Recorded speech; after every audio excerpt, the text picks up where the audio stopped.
Dogworks Radio is sponsored by Alaska Dogworks. Check out their website at alaskadogworks.com.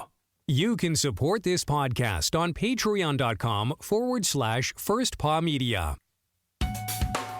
From First Paw Media, sponsored by First Paw Coffee Company, this is the Dog Driver Show.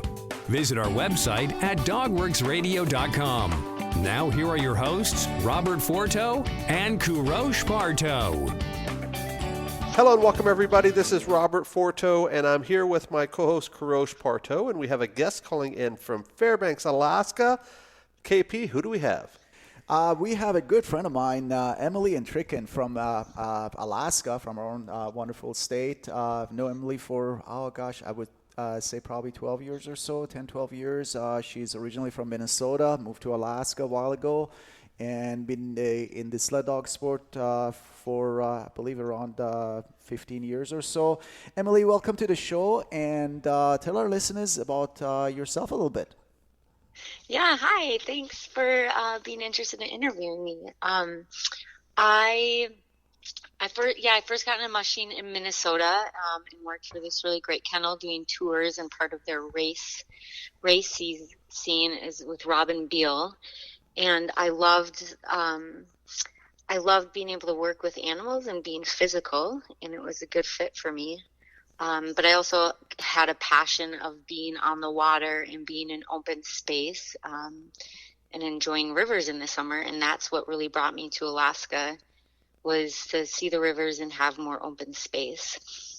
Then I moved up here and I got involved in ski door racing and really enjoyed that, and decided I wanted my own kennel. So I bought some property outside of town on great trail systems, off the grid, cleared land, built a cabin, had puppies, built up my team, and had a lot of fun traveling all around the state, flying to different villages, going down to Wyoming and throughout Canada racing, and just doing a variety of things with my dogs. And then in the summer, to make most of my money, I guided trips in the Arctic, or I still do guide trips in the Arctic, doing extended rafting and backpacking trips. So it's quite the quintessential Alaskan life, right? Like being on the rivers all summer and behind my dog sled in the winters. That's fascinating. I know you and we spent quite a bit of time during the year. We both did Rendezvous, and I asked you tons of questions about how you organize everything by yourself off-grid. Tell me a little bit about living off-grid. Yeah, it's been quite the adventure. I mean, getting into the dog world is not necessarily a cheap thing to do, and I'm young, didn't have a lot of money, and I kind of went towards the sprint world because it would allow me to work and have a job and be able to support the dogs. So I don't know how I did it. I would train dogs during the day, figuring it out, and I would serve tables at night. And then living off the grid in a little cabin, just hauling water from town and plugging in the generator whenever I needed electricity. And it was an adventure, let's say that, a learning curve. I've definitely over the years have been able to get a battery bank, which has made life easier, and a water holding tank, and I've slowly kind of figured it out. And I look back, and when I first got into it, I was working all the time, I guess, like a typical dog musher. That is super interesting. You know, we have a lot of shows about Alaska, on national televisions, about all these reality shows. You can definitely be in one of those. Yeah, right. I've definitely had some entertaining moments for sure, but it's usually only witnessed by me and the dogs.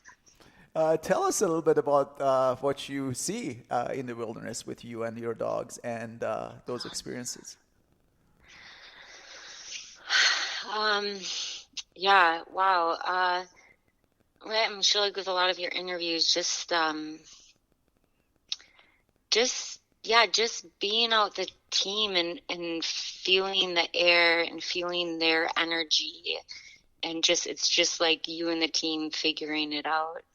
Of course, I've seen some wolves and moose along the trail.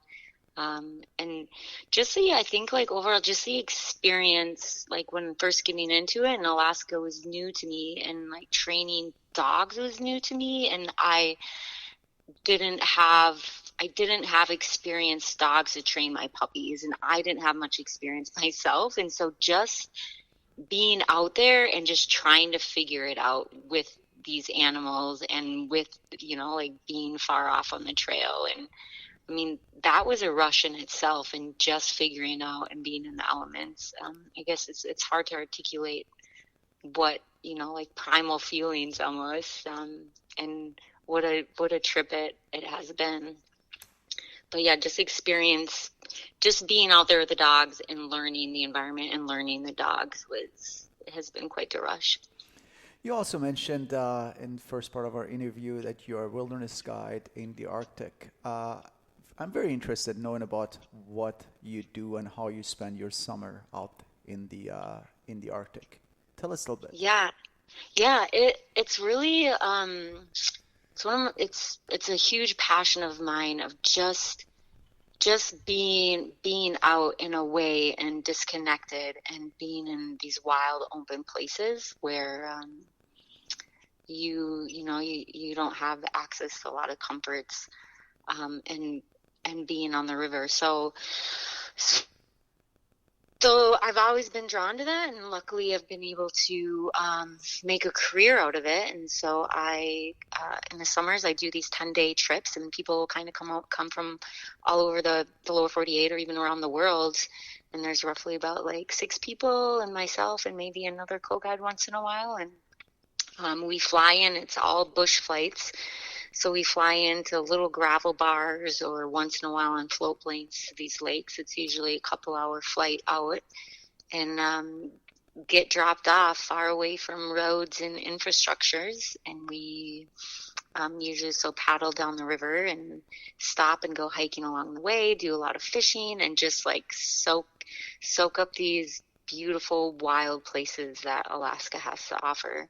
And I do that my whole summer, and so it's balancing dogs and trying to find really good people to stay at my place that think it's fun to be off grid in a little cabin hanging out with dogs. Sometimes can be challenging, but I have to make it work because that's how I make my money, luckily, and I really love what I do. And the Arctic is a really incredible wild place that I always say kind of expect the unexpected on these trips.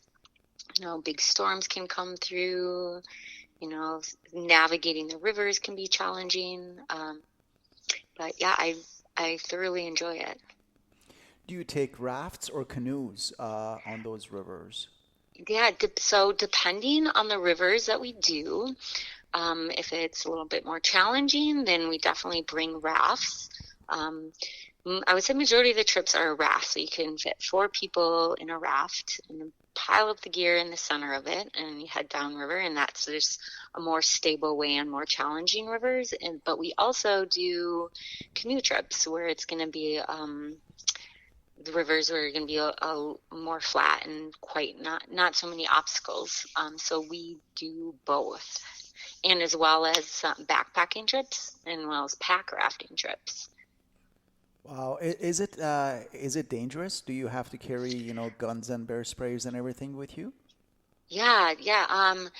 I guess when is it dangerous? I guess with anything in life, there's always a little bit danger, and it's all about, and that's part of my job and why people hire is just of risk management, and managing what the risks are, and when do we push and when don't we? And on every trip, we definitely bring bear spray, and on the rafting trips, we bring guns, but not on the backpacking trips. But there's a lot for bears. There's a lot that we can do to mitigate risks with that. And I definitely love seeing bears out there. And I've had some encounters with them, but nothing scary. I think they're just out there trying to live in their life, and we're out there trying to enjoy them. But safety, I think a lot is just the cold. It can get really cold out there, and talking about flipping rafts and just getting general injuries, because getting a flight to medical help is really limited. So it's just being aware of your surroundings. And again, like that's my job of really trying to manage those risks so people can be safe and enjoy their time out there. So, Emily, if we could bring this back to mushing, what is something that you bring along with you in terms of experience that is easily transferable? So, your guide experience, working with people, and in that environment, how do you transfer that to your working with your dogs? So the first thing that comes to mind is personalities. And a big part of my job is working with people and managing personalities and knowing when people can be pushed and not pushed. And each person needs something a little bit different to have a good experience. And I correlate that a lot with my dogs. As a lot of us know, each dog has such a different personality. And I've always had a really small kennel and not a big pool of dogs to choose from. And so it was really important to me that I have to work with each dog individually and give them something different to really help them succeed. And there's a big correlation there. I like to say, feel like humans and dogs share a lot of same personality traits. Some are really shy, some need more affection, some need more stern discipline. And so each dog and each person needs a little bit something different to be successful. And I think that has been kind of like the biggest thing for me, and having patience for that.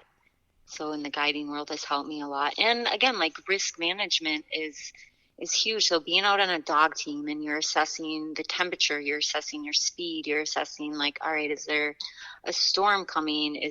What's the trail conditions like? And so my brain on both my work trips and working and being out on the runs is like constantly anticipating situations that I potentially have to deal with and how to avoid negative situations.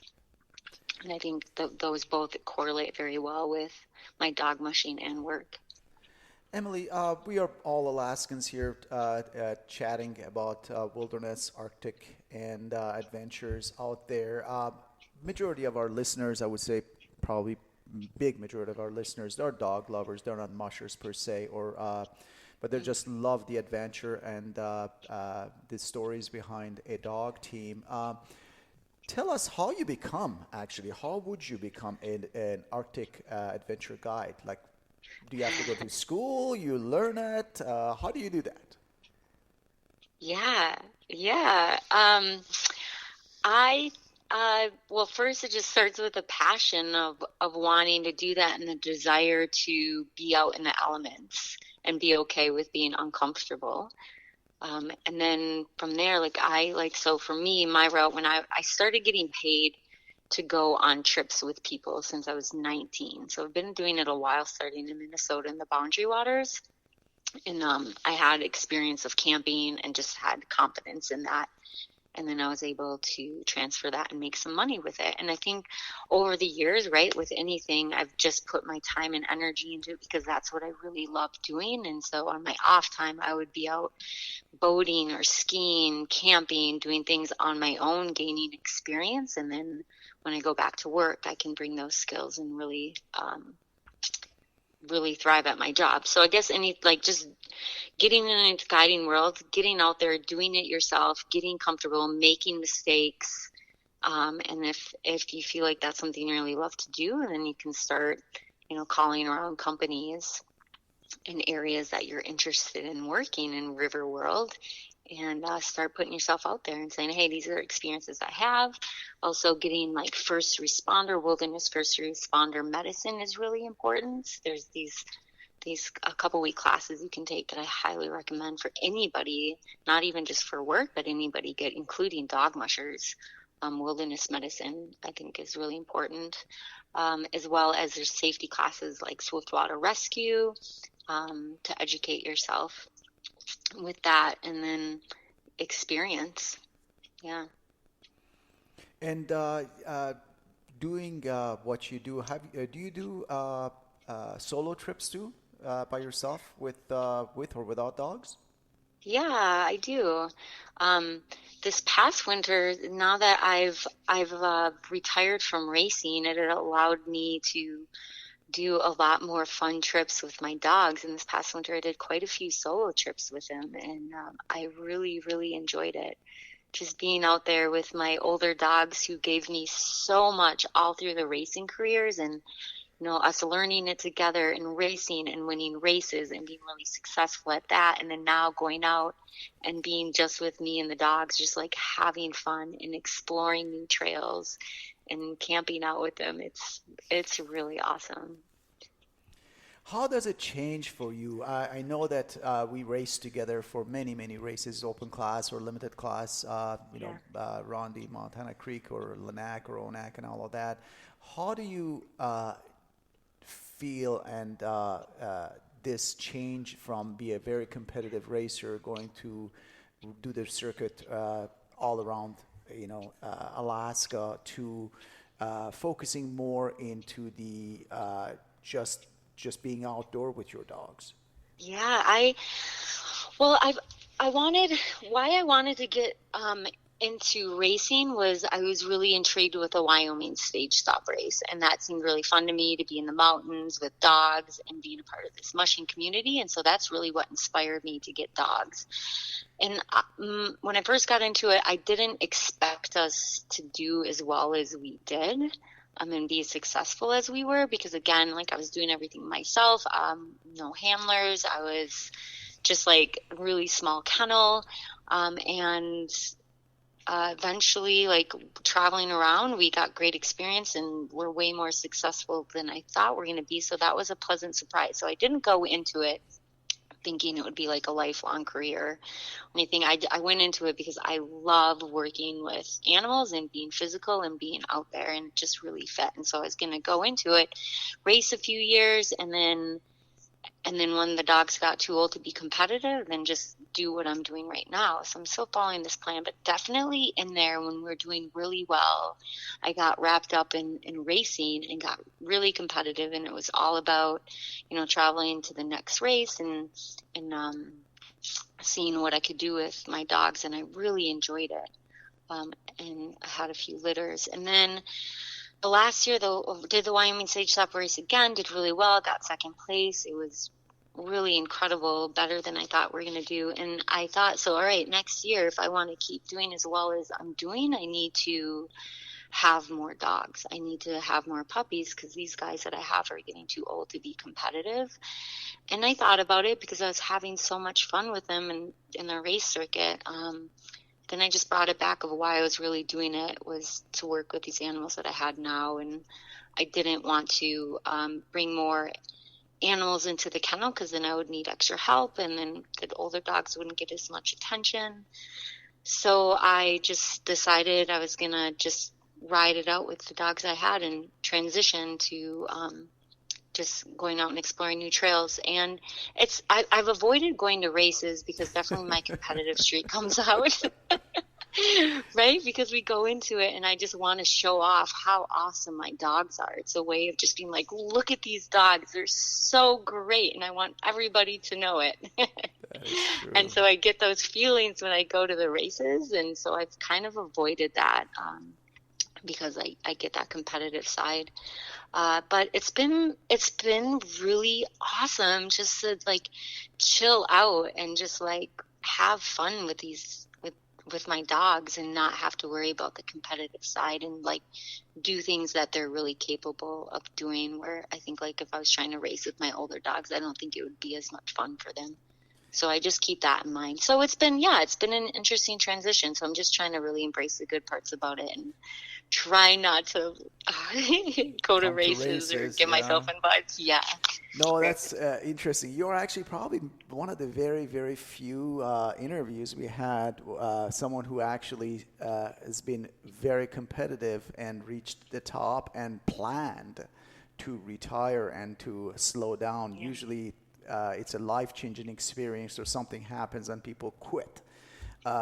When they are competitive like this, nobody decides to settle down after they're on top. Usually, or you sell your whole team, or something happens, and whatever, child or a divorce or something, a career change, and people, they switch.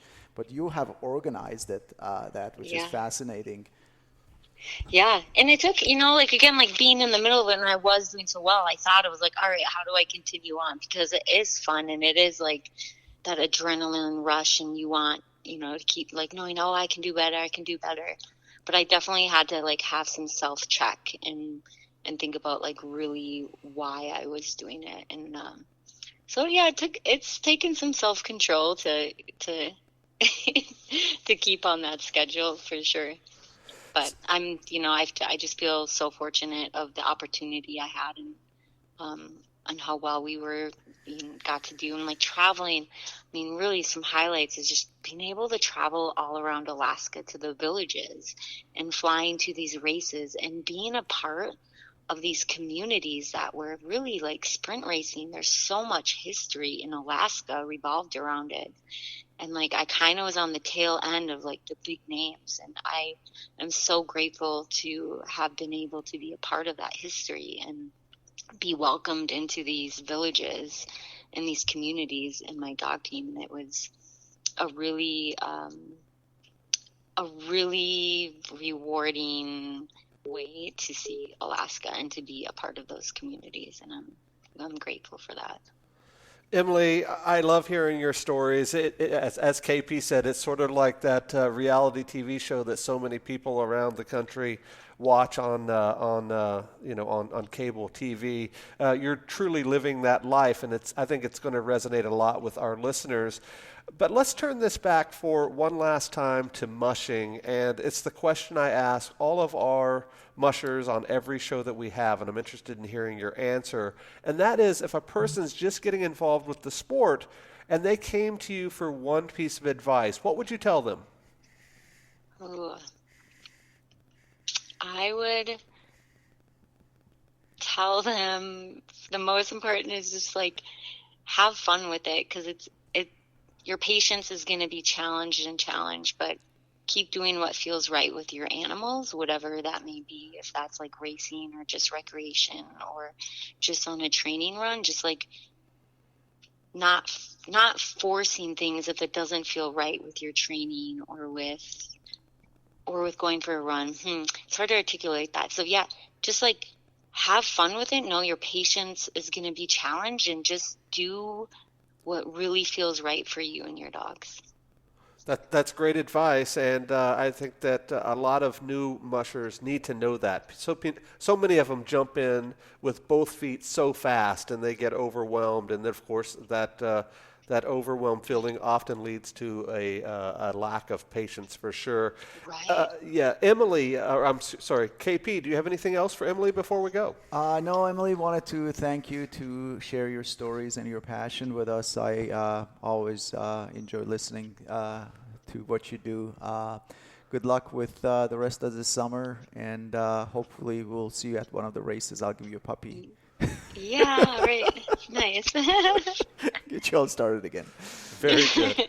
Very good. On behalf of our guest today and my co-host, this is Robert for the Dog Driver Show. We will see you guys next time. Goodbye. From First Paw Media, this is the Dog Driver Show. We hope you enjoyed this podcast, and we invite you to subscribe in Apple Podcasts, Spotify, Stitcher, or wherever you get your podcasts. You'll find a link on the episode notes. You can tap or swipe on the episode cover art, and you can see some offers from our sponsors. You can support our show by supporting them. If you like what you have heard, we would love it if you could give us a 5-star rating and tell your friends how to subscribe too. Your hosts are Robert Forto and Kourosh Partow. Our producer is Robert Forto and created for First Paw Media.